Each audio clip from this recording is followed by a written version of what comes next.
Hello everybody, hope you're enjoying Journey to the River Sea. And before we do our writing, which is a letter, as though we are Maya, writing back to our friends in England, I'm going to read you chapter 3. Chapter 4, you've read chapter 3. Okay, so let's see what happens to Maya here. Chapter 4.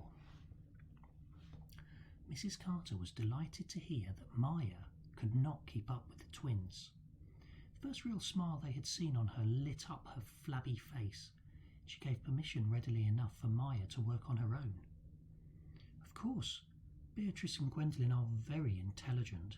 I've always known that. She gave Maya quite a kind look. I dare say you'll catch up soon enough if you apply yourself. So each morning Maya was set to work on the veranda at a small wicker table. Miss Minton gave her exercises and projects, and occasionally she left Dr. Bullman and the twins to see if she needed help. But mostly, Maya worked on her own. She loved it. She learnt about the explorers who had braved incredible hardship to map the rivers and mountains of Brazil. She copied the drawings made by the early naturalists, drawings of marmosets and tapirs and anacondas, and of the great trees which supplied the world with precious woods and rare medicines.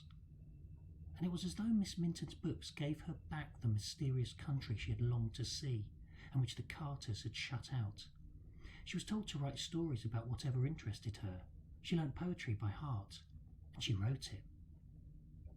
From time to time she would knock on the door of the dining room where the twins were doing their lessons, and ask how to spell a word, choosing an easy one so that the girls could despise her. How do you spell table? Maya would say, trying to sound worried, and Beatrice would tell her how to spell it and say, goodness, can't you even spell that? But mostly no one took any notice of what Maya was doing. The teaching had been good at the academy, but Miss Minton was a born teacher. Not that Maya enjoyed all her lessons. Minty insisted on an hour of maths each day. She also made her go on learning Portuguese, and Maya was about to complain when she tried out a few words on the sullen maid, Tapy or Tappy, and found that Tappy understood her, and almost smiled. It was because Miss Minton was determined that she should learn about the country that she lived in that Maya had her first meeting with Mr. Carter in his study. The girls were drawing a teapot, according to the instructions of Dr. Bullman, narrowing their round blue eyes as they measured the exact distance from the handle to the spout, when Miss Minton came to Maya and said, "It's time you learnt to draw proper maps. Go and ask Mr. Carter if there's a chart or a map of the country surrounding his house." Maya looked up alarmed. She had scarcely spoken to Mr. Carter, who mostly sat silent and gloomy at meals and vanished as soon as he could. "Oh, must I?" asked Maya.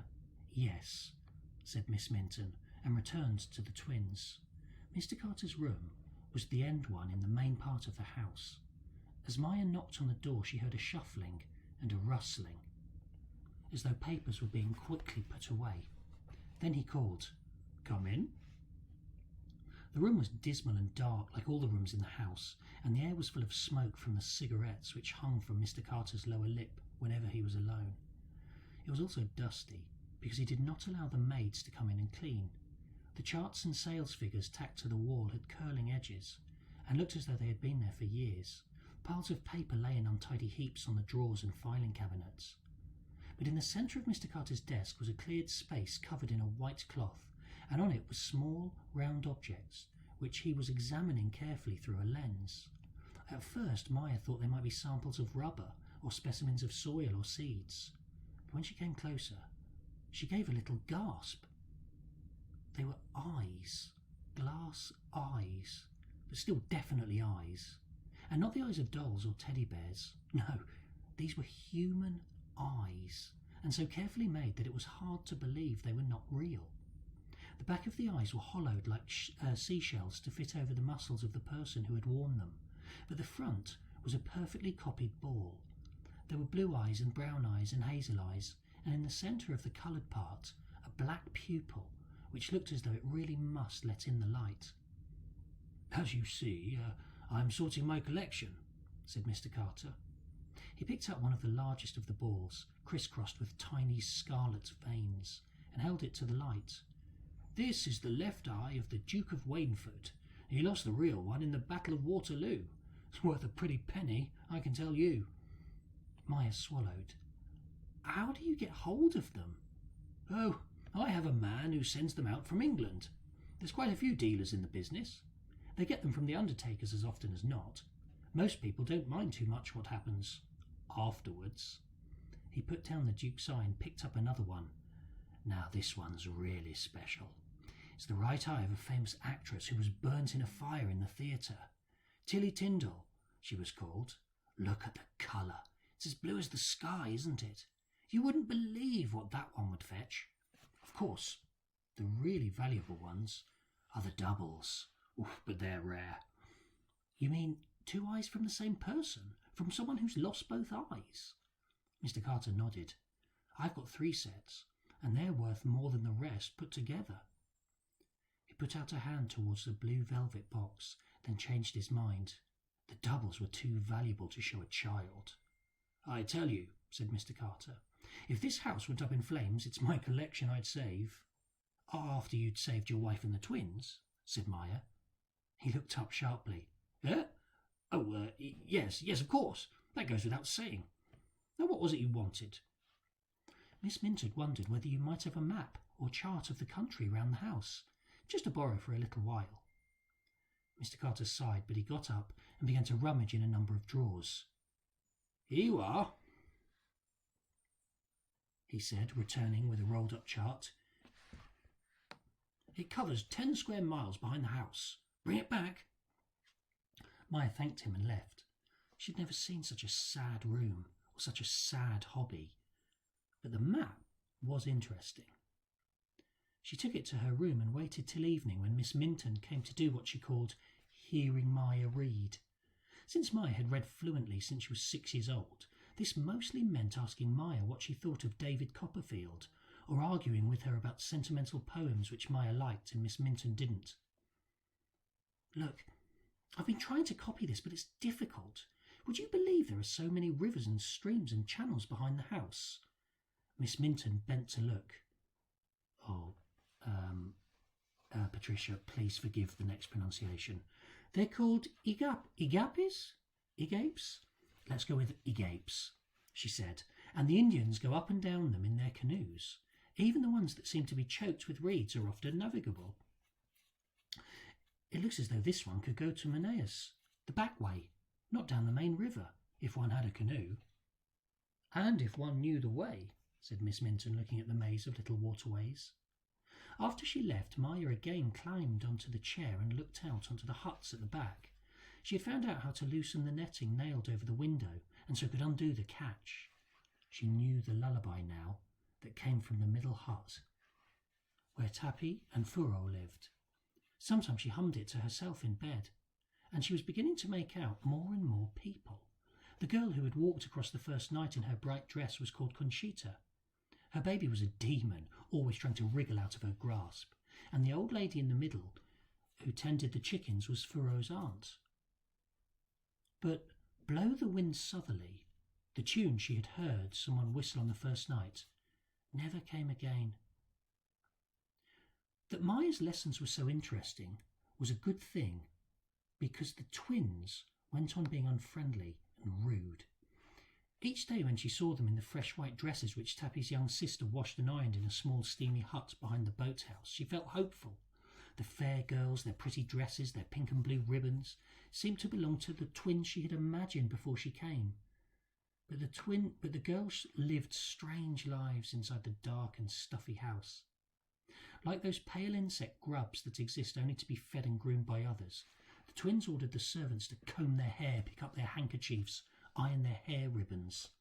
They never went anywhere alone, following each other even to the bathroom, and when they shook their heads or nodded, they moved absolutely together, as though they were puppets pulled by the same string. Yet one did not get the feeling that they were particularly fond of each other, or indeed of anyone or anything else. As for Maya, the girls never lost a chance of snubbing her or making her feel unwanted.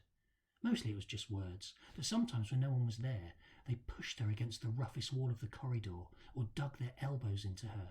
It was a long time since Maya had thought that Gwendolyn's pinch that first day had been an accident. "Why do they hate me, Minty?" she asked, bewildered. "What have I done to them?" And always Minty answered, "They're not used to other girls yet. Give them time." Then, at the beginning of the following week, they went into Manaus. "Perhaps Maya may prefer to stay behind and rest," suggested Mrs. Carter hopefully. "Oh no, please." "Mr. Murray has made it clear that Maya is to have dancing lessons and music lessons also," said Miss Minton firmly. Since the twins' lessons were being paid for by the money Maya had brought, there was nothing Mrs. Carter could do. They travelled down the Negro in the same dark green launch as had brought them from the ship. Mrs. Carter and the twins sat in the cabin with the doors and windows shut. Maya and Miss Minton sat on deck. "Your hair will get all messy," said Beatrice. But Maya needed to feel the wind on her face. She felt as she had been in a prison for a week. Though they had docked there, Maya had not really seen the city. Now, as they drove from the harbour in a cab drawn by an old horse in a sun hat, she was amazed by the beauty and elegance of Manaus. They drove past mansions painted in every colour, pink and blue, with flowers tumbling from window boxes. In the garden surrounding them were blossoming orange and lemon trees, and mangoes, and wonderful creepers climbing over the railings. They passed 2 churches, a museum, a little park with a bandstand and a children's playground.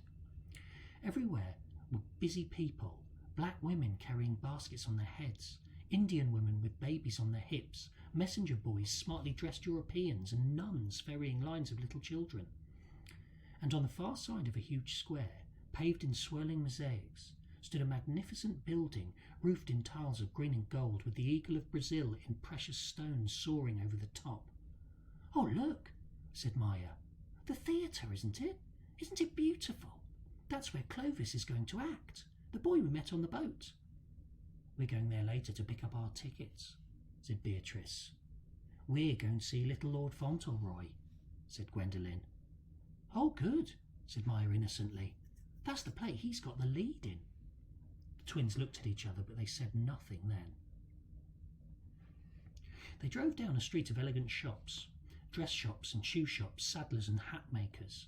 It was incredible, this luxury, 1,000 miles from the mouth of the river. There seemed to be everything here that one could find in Europe.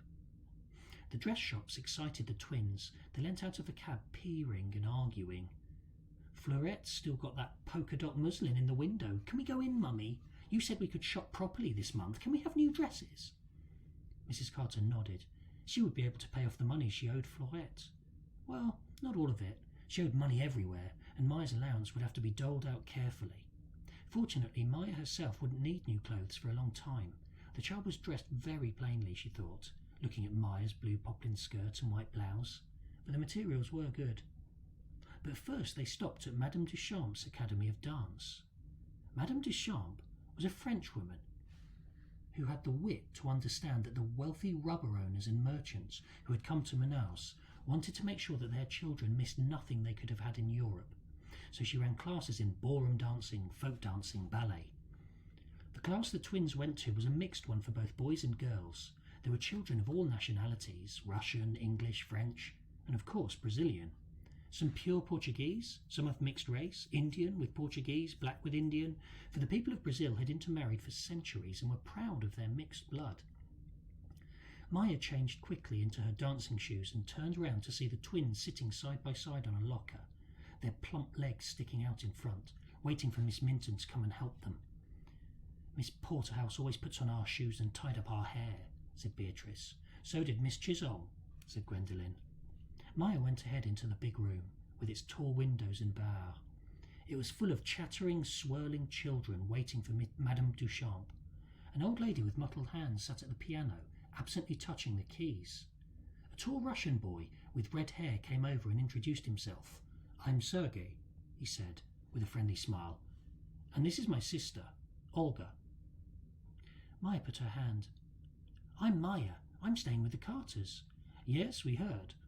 A sunny-looking Austrian girl with plaits around her head came to join them. This was Netta Haltman, the daughter of the twins' piano teacher. Maya was usually shy with new people, But the relief of seeing all these ordinary, welcoming children was overwhelming, and she was soon chattering in the same mixture of languages that the other children used.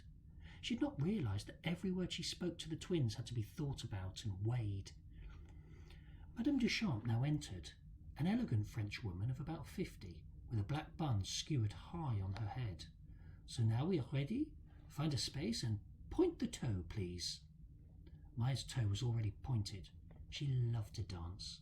The old woman at the piano began to play a Chopin waltz. While the children danced, the governesses and the nursemaids sat on chairs around the wall. "Is that the little cousin who comes to live with the Carters?" said a friendly-looking plump lady on Miss Minton's left, and introduced herself. "I am Mademoiselle Lille, the governess of the Kaminskis, Sergei and Olga." "Yes, that's Maya," said Miss Minton. "Oh, she is charming, so graceful." "Yes, she is a good child," said Miss Minton. Mademoiselle Lille looked at her from under arched eyebrows. "And of course, the twins," she added politely. "They are always so tidy, so clean." Both women watched the two stolid girls, revolving as relentlessly as metronomes to the music. "Yes, it's been difficult for them," said Miss Minton. "They have not been used to having other children." "But now your Maya is happy," said Mademoiselle Lille, who seemed to know a little too much about life at the Carters. "How musical she is! She and the little Netta and my Sergei also. You must bring her to visit us. The Countess is always wanting that her children meet new friends." The music stopped. Sorry, children, hang on, I'm just finding the arrow.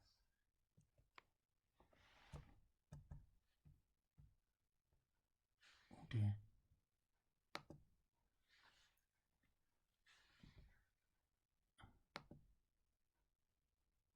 "No? You will take partners," said Madame Duchamp. Maya looked down at the floor. There were more girls than boys. She would wait and dance with whoever was left over. A Portuguese boy with a rose in his buttonhole claimed Netta. Then she found that Sergei was at her side. "Will you?" he said, and she nodded happily to see the twins watching her balefully before they turned to each other. "They always dance together," explained Sergei. "I don't think they like other children." Maya was not so sure. "Perhaps next time you can ask one of them." "No, they make me frightened," he said and laughed. It was a wonderful hour. The shabby old lady had played for the Imperial Russian Ballet School. She coaxed real music out of the battered piano. Maya forgot the twins, forgot the dark and gloomy house, and danced. But 5 minutes before the end of the lesson, something happened which changed her mood completely. 2 men came into the room. They were dressed in black trousers, black jacket, black shoes, and as they walked over to Madame Duchamp, it was as though a pair of gloomy crows had stalked into the room. The larger of the crows put up his hand. The piano fell silent. Then both men approached and spoke to Madame Duchamp in a low voice. Maya could not hear what they were saying, but she felt a shiver of unease, and when she looked at Miss Minton, she saw that her governess was frowning. "I know nothing of such a boy," said Madame Duchamp firmly. "Nothing." The men spoke again, and when she nodded, they turned to the class. "Now please listen very carefully," said the taller of the crows, as though he was speaking to a group of 2-year-olds. He had a square forehead and a bulbous nose covered in broken veins. "My name is Trapwood, and my partner here is Mr. Lowe, and we have come to Manaus on an important mission, a very important mission. We have come to find a boy who is living somewhere near here and who must be brought back to England." Mr. Lowe, the thinner, smaller crow, blinked his watery eyes and nodded. "Must be brought back," he repeated in a high voice. "Quickly! Must be taken back without delay. The boy's the son of an Englishman called Bernard Taverner, who settled out here and who is now dead," Mr. Trapwood went on. "He was drowned when his canoe overturned in the rapids. Now, does anyone here know such a boy?" The children looked at each other. Those that spoke English translated what the crows had said into other languages, and everybody shook their heads. "What does he look like?" asked a tall girl. "We don't know, nor do we know his first name, but he must be found." Mr. Lowe was getting agitated. His voice had risen to an even higher squeak. Still the children shook their heads. "Well, if you see anything unusual, anything at all, or if anything occurs to you later that makes you think you might know where he might be found, you must go at once to the police station. Do you understand me?" said Mr. Trapwood, who seemed to think that the children had lost their wits. "Or you can come to the Pension Maria and ask for Mr. Trapwood and Mr. Lowe." "What has he done?" asked a brave child, the son of the customs officer. "That is neither here nor there," said the taller Crow, "but he must be found and he must be taken back to England. There might be good news, if it is the right boy," he said. He tried to smile, but could only manage a sinister leer. "We will be offering a reward," he added in an oily voice. "And remember, anyone hiding such a boy would be guilty of interfering with the law." "Which means he could be locked up, or they could be put in prison," squeaked Mr. Lowe. They left then, and Madame Duchamp called for a final poker. But the lightness had gone out of the day. Sergei knew about the crows. They arrived yesterday on the mail boat, and they've been prowling around ever since, asking questions, he said. "I hope they do not catch him," said Netta. Maya hoped so too. She hoped so very much indeed. To be found by Mr. Lowe and Mr. Trapwood and be dragged back to England seemed to her a most horrible fate. After the dancing class, the twins and Mrs. Carter went off to shop and have lunch before their piano lessons in the afternoon. Since the time for Maya's lessons had not yet been fixed, Mrs. Carter gave permission for Miss Minton and Maya to wander around Manaus on their own. "You will, of course, not go into any place where they serve native food," she told Miss Minton, and Miss Minton said, "No, Miss Carter," and she did not bother to point out that since the Carters had not paid her yet, she could hardly afford to buy Maya a banana, let alone give her lunch at a restaurant. But they had a lovely time.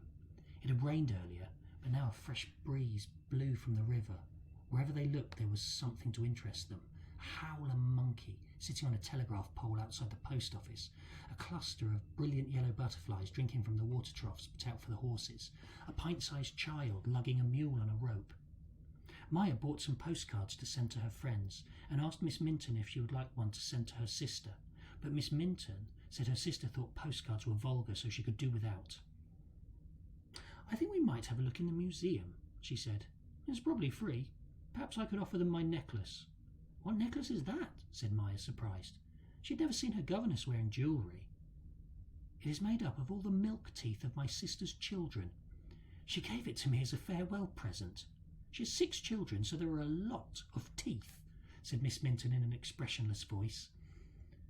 The museum was behind the customs house, not far from the river and the docks. It was a yellow building with a domed roof and the words "Museum of Natural History" painted on the door. Inside, it was a marvellous jumble of stuffed animals in glass cases, skeletons hanging from wires, drawers full of rocks and insects and feathers. There were 3 rooms downstairs, and 2 more upstairs which housed tools and carvings made by Indians from all over Amazonia.